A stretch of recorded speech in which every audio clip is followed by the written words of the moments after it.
বন্ধুরা, দুপুরবেলা খেতে বসে গেছি। আজকেও তাড়াতাড়ি বসে গেছি, 2:30টার সময়।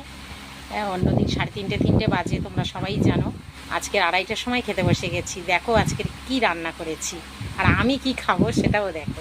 দেখো বন্ধুরা, এই যে কলমি শাক ভেজেছি। এই দেখো কলমি শাক ভেজেছি, সেই আমি বাপের বাড়ির ওখান থেকে তুলে এনেছিলাম। এই যে আমার বরকে দিয়ে দিচ্ছি কলমি শাক ভাজা। ও তো খাবে বলে খিদে পেয়ে গেছে, স্নান করে এসছে। কলমি শাক ভাজা দিয়ে দিলাম। আর ছেলেকেও দেবো, ছেলেও ভালোবাসে কলমি শাক ভাজাটা খেতে, খুব ভালোবাসে।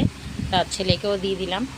আর আমি কি নিয়েছি দেখো বন্ধুরা, এই দেখো পান্তা, আর এই কাঁচা লঙ্কাটা ডলে নেবো, আর আলু সিদ্ধ নিয়েছি। পান্তা ভাতের সাথে শাক ভাজা খাবো। আর দেখো কি করেছি, এই দেখো, ওটা একটু খোলো না, দিতে বলো। এই দেখো, এই দেখো বন্ধুরা কী করেছি দেখেছো? ঢ্যাঁড়স ভাজা করেছি, পটল ভাজা করেছি, আর কুমড়ো ভাজা করেছি। আর দেখাচ্ছি কি করেছি। আজকে তাড়াতাড়ি রান্নাও হয়ে গেছে জানো বন্ধুরা, তাড়াতাড়ি রান্না হয়ে গেছে বলে তাড়াতাড়ি খেতে দিচ্ছি। আর এই দেখো, সে কালকে আমার বর তেলাপিয়া মাছ কিনে নিয়ে এসেছিলো, ভাজা করেছিলাম, তোমরা কালকে দেখেছো। আজকে তেলাপিয়া মাছটাই দেখো সুন্দর করে ঝাল করেছি, খুব সুন্দর করে। ওই হচ্ছে আমাদের আজকের খাওয়া দাওয়া, এই রান্না আমাদের দুপুরের আজকের।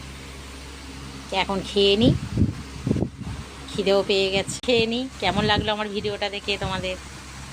লাইক করো, কমেন্ট করো, শেয়ার করো, একটা করে সাবস্ক্রাইব করে দিও। টাটা।